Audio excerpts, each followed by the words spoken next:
desgracia, empezará a hacerse algo común en breves, que es la solastagia. ¿Alguien sabe lo que significa? No. Bueno, por desgracia ya entenderemos en breve lo que significa. Es la tristeza que nos da recordar cómo estaba nuestra tierra, nuestro paisaje, una vez ha pasado una desgracia. Y decimos que eso es así porque es un verano trágico en nuestro territorio, tanto en Cataluña, pero también vemos a España, el resto de España, al resto de Europa, vemos al resto de Francia principalmente, incluso en Canadá se hizo bastante conocido y se hizo bastante famoso una serie de incendios tremendamente grandes que provocaron una calidad del aire pésima. Ahora pasa eso mismo en Madrid, y la solastagia es precisamente eso. Cuando estamos en nuestra propia casa, cuando estamos en nuestro propio hogar, con nuestra propia gente, pero vemos el desastre que ha pasado y nos da nostalgia de cómo estaba antes. Y pasa en la tierra, pasa en cuanto a incendios, pero también puede pasar a efectos morales. Porque ¿cuántas veces hemos escuchado la frase cualquier tiempo pasado fue mejor? O cuando tiramos para atrás en cuanto a recordar elementos del pasado y formas de actuar y demás, y decimos, entonces sí que se vivía bien, o estos principios no son los que habían o los que reinan a día de hoy. Y hay esa nostalgia, especialmente nos pasa, podemos mirar fuera y si miramos fuera decimos, qué mal está esa gente. Pero si miramos a nuestro propio interior, podemos pensar, qué mal, cómo hemos evolucionado de una forma tan pésima, y nos puede dar nostalgia, nos puede llevar a una situación de angustia, incluso existencial. Y eso hablamos en todos los aspectos de la vida, Hablamos en la iglesia, mirar la iglesia, decir, cómo hemos caído tan a nivel de conducta o a nivel de implicación o lo que sea. Puede pasar en nuestra propia familia, podemos decir, lo que éramos antes como familia, lo unidos que estábamos, y ahora que han pasado estas otras determinadas, puede pasar como sociedad, como país o incluso como incendios. La angustia es una realidad para muchísimas personas en nuestro día a día. La angustia, ese poder recordar con angustia y estar en nuestra propia casa y tener angustia existencial sobre algún aspecto, es una realidad que pasa, ha pasado, pasa y pasará cada vez más. Pero ¿cómo actuamos ante esas situaciones de angustia? ¿Cómo actuamos ante esas situaciones que nos dan solastagia sobre muchos aspectos de nuestra vida? ¿Buscamos al Señor? ¿Y dónde buscamos al Señor en estos momentos tan determinados? ¿Qué hacemos cuando pasamos una situación de angustia, una situación de estrés, una situación que puede ser patológica a nivel de salud mental, a nivel de situaciones de estrés y de carga? Pues el texto bíblico nos habla de este pasaje, y el texto bíblico nos habla de esta realidad, quiero decir. Y en este pasaje nos muestra, insisto, un pasaje tremendamente antiguo, un pasaje que tiene muchas connotaciones culturales que se nos escapan, que a día de hoy lo leemos y puede resultar un poco extraño, pero que es tremendamente directo. Nos encontramos en una situación de decadencia moral total del pueblo de Dios. De decadencia moral en el que hacía pocos años, pocas décadas atrás, estaban en su pleno esplendor. Estaba con el rey David, el rey Salomón, era un reino unido, era un reino próspero, tenía muchas propiedades, tenía mucho dinero, era todo pomposo, a nivel incluso religioso / espiritual estaba bien, el pueblo parecía que estaba bien, era cohesionado, por fin se habían cumplido promesas de que iban a estar en un terreno, iban a tener paz, iban a tener prosperidad, parecía que sí, pero pocos tiempos después, pocas décadas después, ¡pum!, corrupción moral total. Todo lo que habían prometido unas décadas anterior, ni caso. Todo lo que habían dicho al Señor, nos comprometemos a ti, ni caso. Los propios reyes que habían dicho que iban a ser de la estirpe del rey David y que iban a tener, pues había dividido el reino. Y hay reino de arriba, reino de Israel, y el reino de abajo que se revoltó contra el reinado de Jerusalén, y el reino de Judá abajo que se quedó pues con el Sí, con el rey de la línea de David. Era un dicho muy explícito de: si queréis seguir en los caminos del Señor, tenéis que obedecer, ser fieles y poder trabajar en esa línea de continuidad. Pasaron olímpicamente de esa línea de continuidad. Cuando hablaron de que los reyes tenían que actuar de una forma determinada, ni caso. Y el rey que hemos leído ahora se dice que es el peor de los reyes, porque no solamente dijo: no quiero saber nada de Dios, sino que activamente introdujo otros elementos de idolatría en el propio pueblo del Señor. Introdujo profetas, introdujo voceros de otras religiones, introdujo elementos que no eran positivos, cultos muy extraños, cultos muy sangrientos, muy sanguinarios respecto a personas y demás. Se casó con una esposa que básicamente promovía todo ese elemento de idolatría, todo ese elemento de violencia, todo el elemento de sacrificios humanos. Tema muy largo al respecto y que podría ser interesante para otra ocasión. Pero lo cierto es que nos encontramos en un momento en el que no estaba de moda decir que crees en el Dios Jehová de los ejércitos. No estaba de moda en ese momento. Y nos encontramos ante Elías. Si decimos Elías a una persona de nuestro entorno, dice: bueno, incluso dentro de la iglesia podemos decir que es un personaje de la Biblia, que es un profeta relativamente importante, pero para un judío de esa época y a lo largo de la tradición judía, tenemos que entender que estamos hablando de la crème de la crème. Estamos hablando del top de personajes históricos a lo largo de la historia del pueblo de Dios. No estamos hablando de un simple profeta más, sino que hablamos de un referente a lo largo de toda la historia y que es sin duda una de las referencias directas de las personas de aquel momento. Y este profeta, súper famoso, intentó por sus propios medios delante del Señor luchar para acabar con esa idolatría. Incluso pasajes anteriores tremendamente conocidos: el fuego que desciende y que consume a los profetas que son equivocados, a las personas que practicaban sacrificios humanos, también acaba con el resto de profetas, y nos encontramos en la situación que tenemos y que hemos hecho ahora la lectura. Nos encontramos en un momento en el que, una vez que parece que todo ha ido bien según los planes de Elías, parece que posiblemente la idolatría se acabe porque han exterminado a todos los profetas que son sanguinarios, que son de dioses paganos, los han echado, los han exterminado a todos. Y en esa situación, la reina le dice activamente a Elías, le dice: te prometo que voy a acabar contigo. Así como ha pasado con los otros profetas, te puedo garantizar que voy a acabar contigo. Amenaza de muerte directa, no amenaza de muerte de alguien estándar, sino amenaza de muerte de alguien que tiene poder para hacerlo. Estamos hablando de la reina, estamos hablando de poder ejecutivo de esa época. Ante esa situación, ante la situación de peligro de su vida, empieza, digamos, el pasaje que estamos leyendo y que estamos meditando ahora.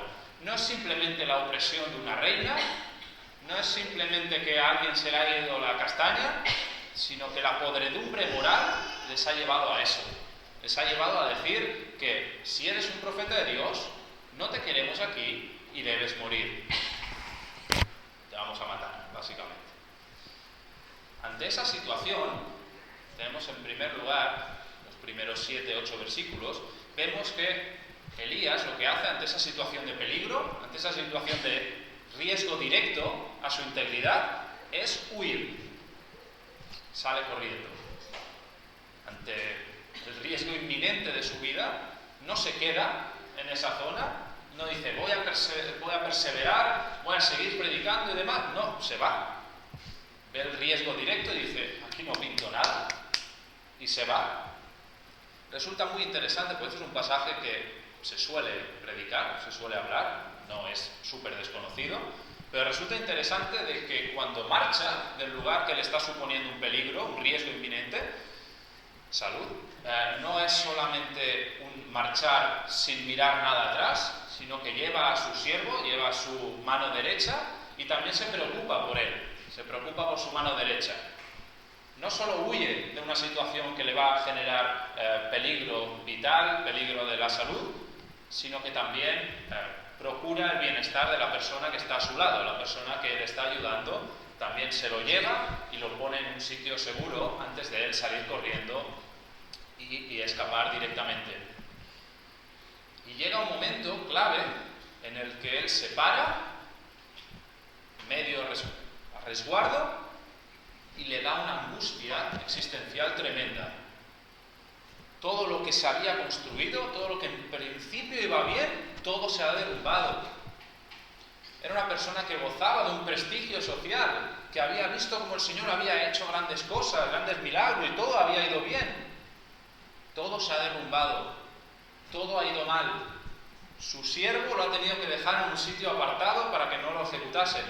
Él mismo ha tenido que salir corriendo, porque su cuello corre riesgo.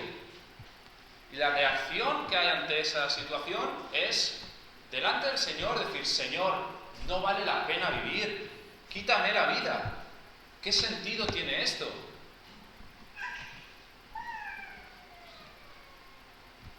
Podemos, en términos médicos actuales, decir que estaba sufriendo un cuadro de ansiedad a lo bestia, que estaba pasando por una etapa de depresión salvaje, de caballo, que se suele decir. Y fijaos en algo clave, fijaos en algo importante aquí. En ningún momento, todo este pasaje, en ningún momento se prohíbe, o el Señor dice,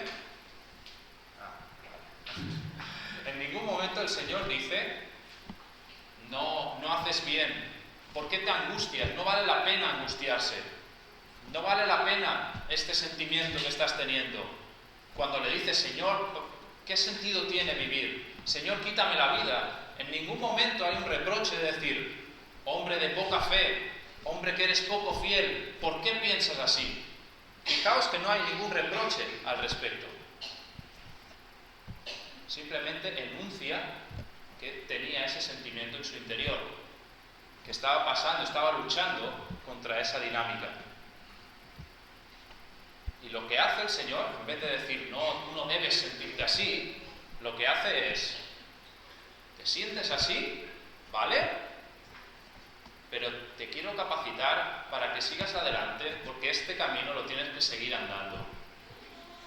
¿Tienes angustia? ¿Tienes ansiedad? ¿Tienes situación de depresión? Vale. Pero no te quedes retozando en el lodo. No te quedes dando vueltas en el fango. Yo quiero que sigas avanzando. Te quiero capacitar para que vayas dando pasos. Insisto, fijaos. No para que no tengas angustia. El Señor no capacita en este caso para que no tenga angustia Elías, sino para que puedas seguir andando, para que pueda seguir moviéndose y que no se quede anclado en esa situación, sino que tenga capacidad para seguir andando.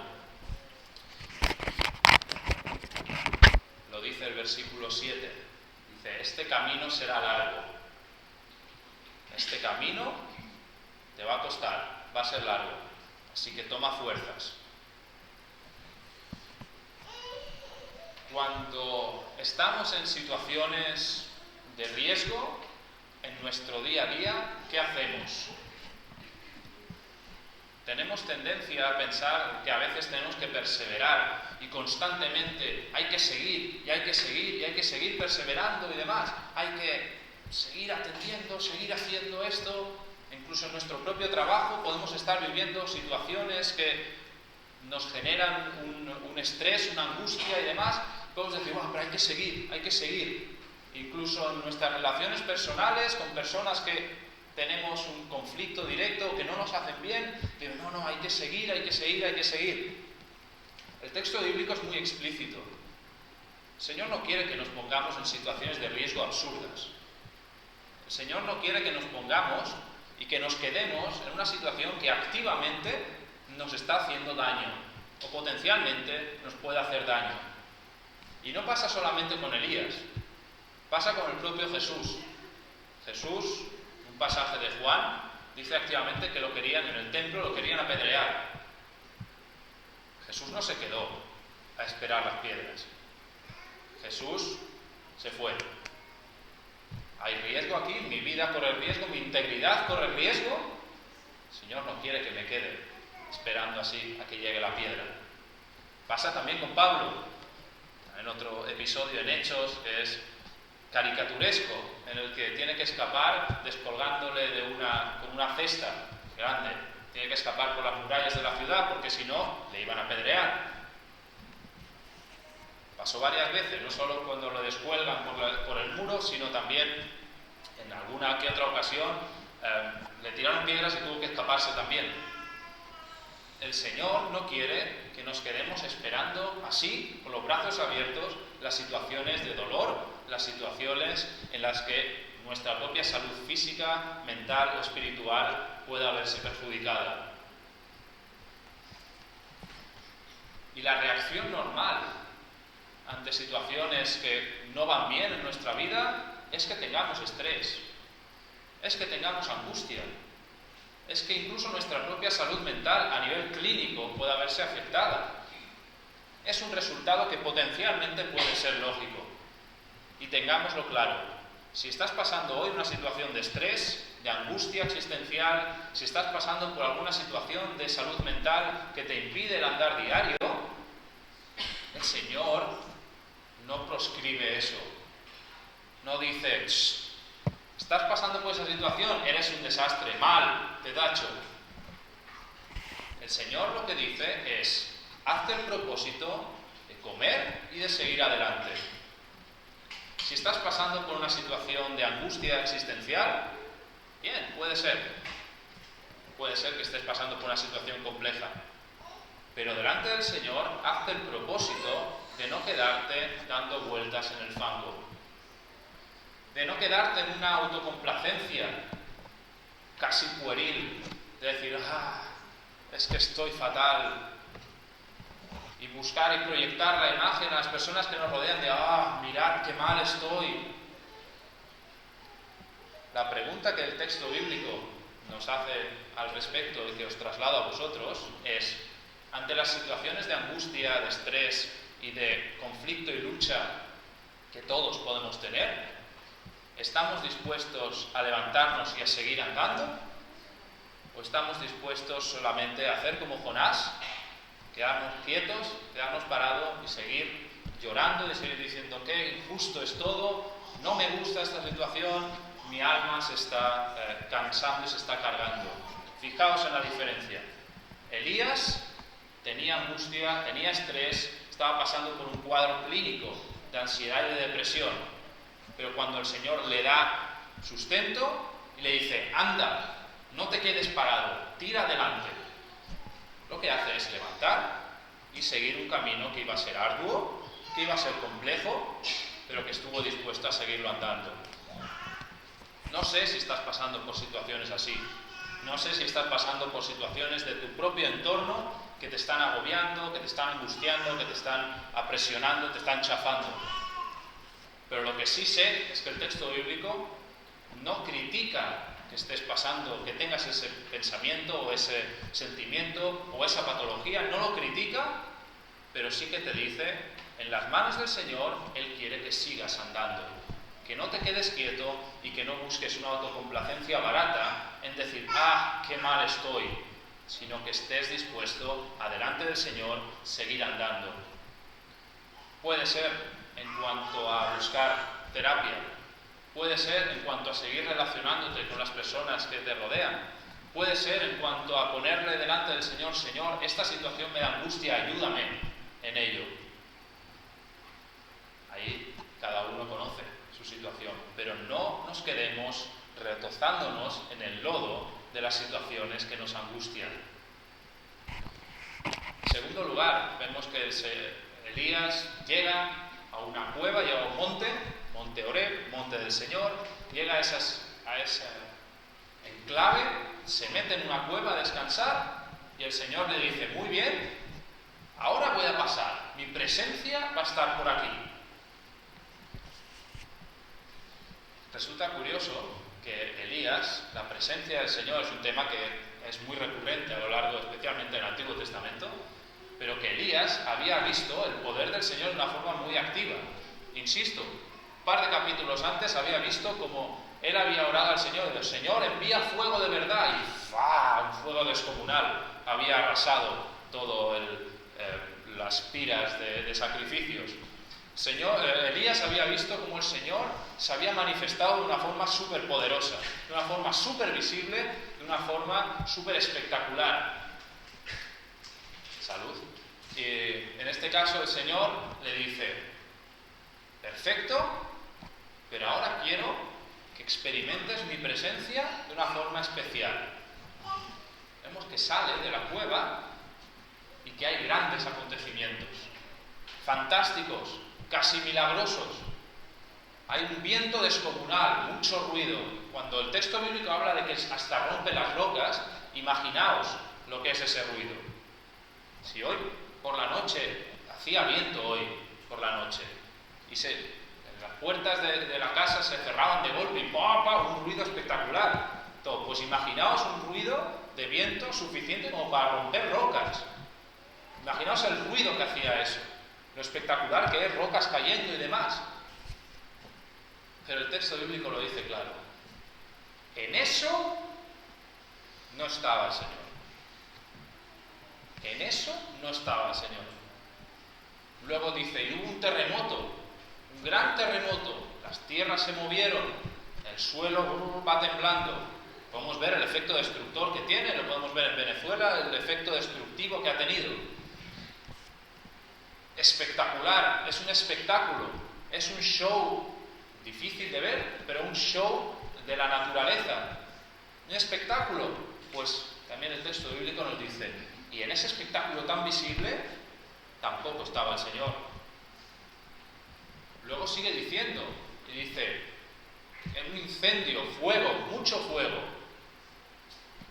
Y el fuego es extremadamente visual y extremadamente vistoso. De hecho, buena parte de los incendios que son provocados, se suele decir, y es verdad, que cuando atrapan a las personas que han provocado el incendio es porque se quedan ensimismados de ver el espectáculo que es ver todo eso lleno de llamas. Y os confieso algo, no he hecho ningún incendio, pero cuando de pequeño estaba en Valencia y en un campamento y vi de lejos como una luz naranja. Y dije, ¿qué es esa luz naranja? Era por la noche. ¿Qué es esa luz naranja? Y vi que de repente empezó a hacerse grande y grande y grande y grande. Y era todo un espectáculo, un incendio forestal. Y era todo un espectáculo.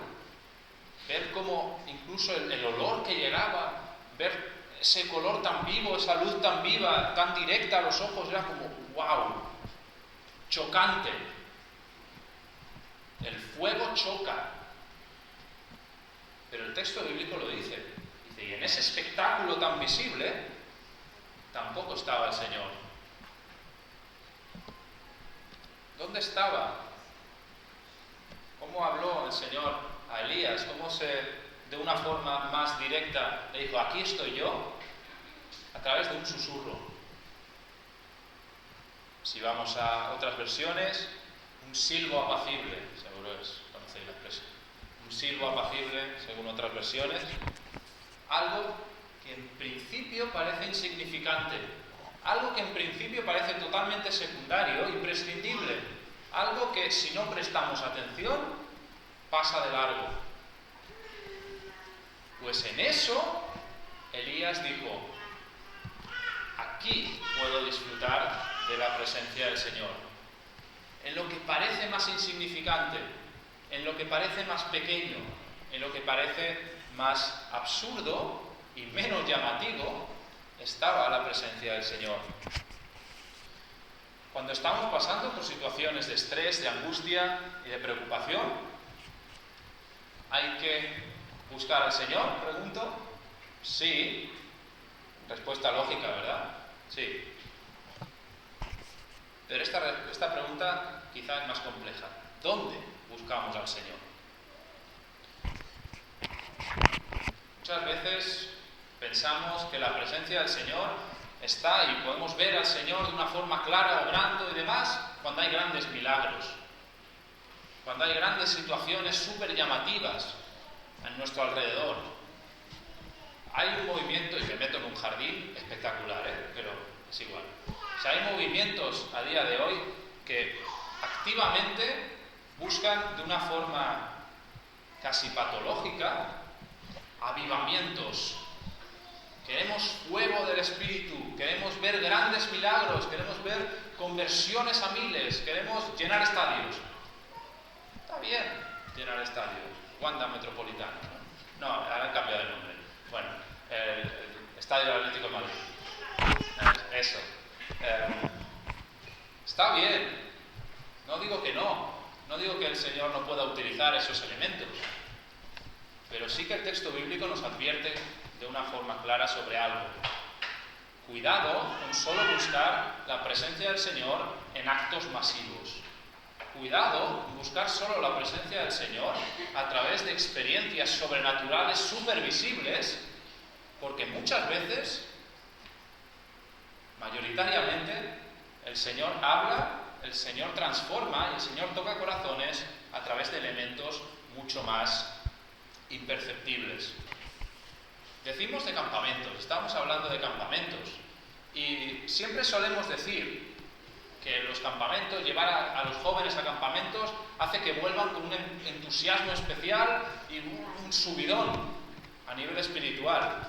Y a nivel personal, sí, yo he ido a unos cuantos campamentos en mi vida, y sí, van bien, digamos que es un subidón, te da un chute de energía, sí, pero de la manera en que más he podido disfrutar de una comunión directa, de una relación personal con el Señor, no es en un campamento, no es a través de una predicación, no es escuchando una predicación, sino ha sido encerrado en mi habitación, leyendo la palabra y meditando.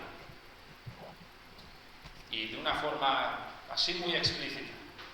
Y mucha gente habla y dice que ha tenido una experiencia en que ha escuchado la voz del Señor y el Señor ha hablado, y es perfectamente posible, no decimos que no.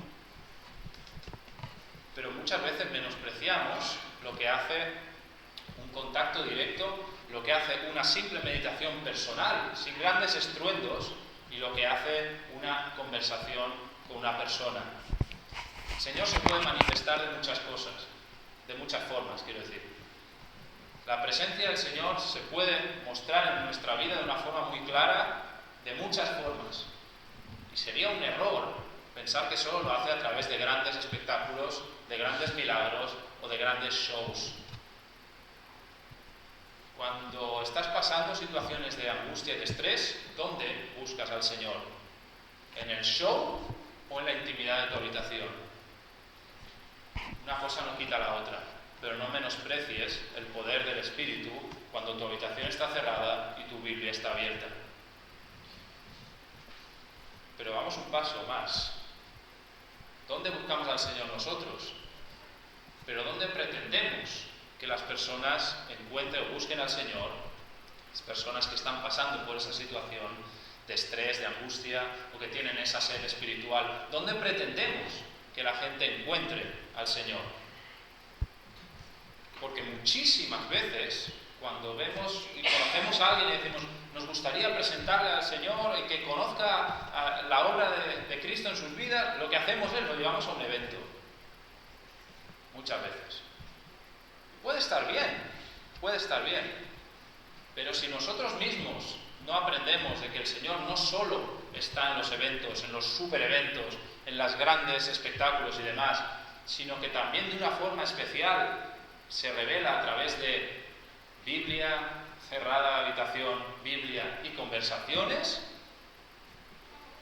si no entendemos esa realidad, podremos estar dando un mensaje distorsionado. Si yo os pregunto, ¿cuál es la persona bíblicamente más influyente de todas? Pregunta fácil. A ver.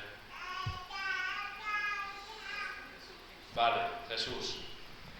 Jesús predicó a masas. Pero la influencia de Jesús no se cristalizó a través de esa predicación de las masas, sino a través del testimonio que dio a sus discípulos. O sea, si vemos la iglesia de Hechos, no nace por las personas que fueron a eventos masivos, sino por el testimonio que los discípulos habían dado sobre Jesús del tiempo que habían compartido con ellos. Sí, los eventos están bien. Sí, avivamientos, si el Señor nos da, gloria a Él. Pero el modelo bíblico que tenemos, de una forma muy clara, es el modelo 1-1, modelo de discipular, modelo de seguir acompañando a las personas y de predicar de una forma honesta, de una forma directa y 1 a 1 seguir hablando del Señor. Si nosotros buscamos al Señor en el silbo apacible, también presentaremos al Señor en el silbo apacible. Quizá lo estábamos buscando en esta mañana y estamos viendo a ver este concepto de Dios, qué significa. Y yo te animo a que hoy, ahora, no tomes ninguna decisión. Te animo a que puedas escuchar otra vez la meditación, la predicación en casa, y a que puedas reflexionarlo tranquilamente a solas. No te dejes llevar por la parafernalia de un culto de domingo. Reflexiona sobre esto en tu propia casa y reflexiona sobre cómo escuchamos y dónde buscamos la voz del Señor en nuestro día a día, especialmente en situaciones de angustia. Los grandes eventos y los grandes fuegos y los fuegos de artificio están bien, pero el Señor en su palabra nos enseña que de una forma influyente se revela a través de elementos que parecen más pequeños o de elementos que parecen más secundarios. Una lectura bíblica en tu casa, una conversación con otra persona, un acompañar en el andar diario a otra persona que también es discípulo del Señor. Y por último, acaba el texto de una forma algo extraña, porque nos dice que no solamente, en primer lugar, dice huye de la situación que te está generando estrés, no te quedes ahí y ante la angustia sigue andando. No solo le dice busca al Señor incluso en la intimidad, en lo más íntimo, no solo en grandes shows, sino en lo más íntimo, porque Él te quiere hablar. Y fijaos que hay dos cosas que repite la oración. El Señor le pregunta al principio y luego casi al final le pregunta, ¿qué haces aquí? Y Elías responde, me pesa mi pueblo. Me quieren matar, pero me pesa mi pueblo. Mi pueblo me genera angustia, porque su actitud ha cambiado. Su actitud no es la correcta. Y ante eso, el Señor, ¿qué responde? Pues déjalos, vete por la montaña y ya está. O bueno, ya te libraré yo. No. Ante esa situación, el Señor le dice, vale, perfecto, pero que sepas que sigues teniendo una responsabilidad para con tu pueblo. Quizá ha actuado mal, actuó mal. Quizá actuó de forma incorrecta, quizá no ha estado a la altura. Sí, pero sigues teniendo una responsabilidad con tu pueblo. Y podemos ver en el pasaje que se dice que ungirás al rey, es decir, cumplirás una de las funciones que tú tienes como profeta. También se dice que seguirás con la estirpe de profetas mayores, es decir, tendrás una nueva persona a la que transmitir todos los conocimientos y a la que enseñar. Sí. E incluso le dice que también tienes una responsabilidad respecto al pueblo, a pueblos ajenos y a personas y a imperios que os rodean. Sí, puede ser que vivamos en situaciones donde nuestro pueblo no está a la altura, donde nuestro pueblo nos genere angustia, nos genere carga. Y la tendencia que tenemos a eso ya no es la primera que hemos dicho de salir, de huir, de escapar del peligro, sino de aislarnos. De aislarnos. Quizá no estamos de acuerdo con nuestra sociedad en muchas cosas y nos pese ver la decadencia moral de nuestra sociedad. Y hacemos bien. Pero el Señor nos recuerda algo, nos dice, recuerda que sigues teniendo una responsabilidad con tu sociedad. Que el hecho de que no hayan actuado a la altura no significa que tú no debas estar a la altura también. Que tú no debas romper esa dinámica y que estés dispuesto a estar tú a la altura, aunque la sociedad no esté a la altura. Pasa lo mismo en la iglesia. Puede ser que digas, es que mi iglesia no actúa bien, no me gusta cómo ha actuado la iglesia en algo concreto. Vale, es legítimo, es perfectamente legítimo. Pero la pregunta es, si las personas, insisto, la iglesia son personas, por si no lo sabíais, son personas humanas que se equivocan. Y puede ser que no esté a la altura en algunas situaciones, en algunos momentos o en algo determinado. Vale. Pero la siguiente pregunta del Señor es, pero recuerda que tú sigues teniendo una responsabilidad con tu pueblo, que tú sigues teniendo una responsabilidad, aunque el pueblo no esté a la altura. Y de la misma manera, también tenemos una responsabilidad respecto a las siguientes generaciones. Puede ser que las siguientes generaciones tengan muchos aspectos que no nos gusten. Puede ser. Puede ser que las siguientes generaciones, o veamos generaciones Z y demás, que tengan dinámicas que dices, no me gusta, o son moralmente, hacen esto que no me gusta, las siguientes generaciones nos pueden no gustar. Vale. No tenemos que compartirlo todo, no tenemos que estar de acuerdo con todo, pero que sepamos que aunque algo no nos guste, aunque sea una dinámica que no sea a nuestro juicio la correcta, seguimos teniendo una responsabilidad con las siguientes generaciones a la hora de pasar relevo, a la hora de seguirlas formando, a la hora de seguirlas capacitando para los retos que tengan en el futuro. ¿Nos angustia nuestro contexto? Vale, pero tengamos en cuenta que seguimos teniendo una responsabilidad tanto para nuestra sociedad, tanto para nuestra iglesia, tanto también con las siguientes generaciones. No nos aislemos de la sociedad, no nos aislemos de la iglesia y no nos centremos en quedarnos encerrados en el grupo de personas que nos gustan y no pensar también en las generaciones que vienen, porque necesitan modelos, necesitan roles y necesitan que invirtamos también en ellos. En resumen, puede ser que estemos pasando por situaciones en las que veamos cómo era antes y nos pese el presente mirando hacia el pasado. Puede ser. O puede ser que estemos pasando por situaciones de angustia en nuestro día a día. También puede ser. Pero el Señor nos muestra de una forma muy directa cómo debemos actuar ante esas situaciones.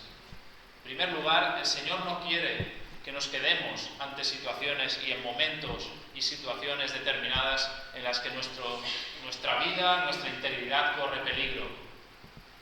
Si sentimos angustia, estrés, pasamos por salud mental, el Señor no dice que es algo malo, el Señor no te hace sentir mal por ello, pero sí que te impulsa y te anima a que sigas andando y a que no te quedes retozando en el fango.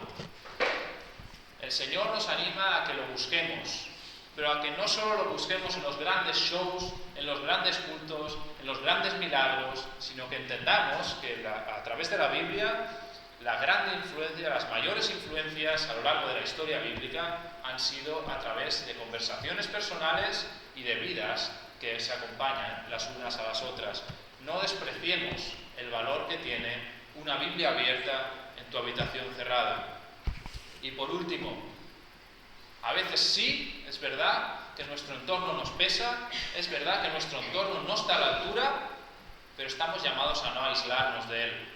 Aunque nuestro entorno no esté a la altura, nuestra sociedad, nuestra familia y las siguientes generaciones, aunque creamos que no esté a la altura, hagámonos el propósito de seguir entendiendo la responsabilidad que tenemos en todos y cada uno de estos ámbitos. Pues que el Señor nos bendiga, que el Señor nos bendiga a todos y cada uno de nosotros y que el Señor nos siga ayudando a seguir andando ante las situaciones que tengamos por delante. Amén.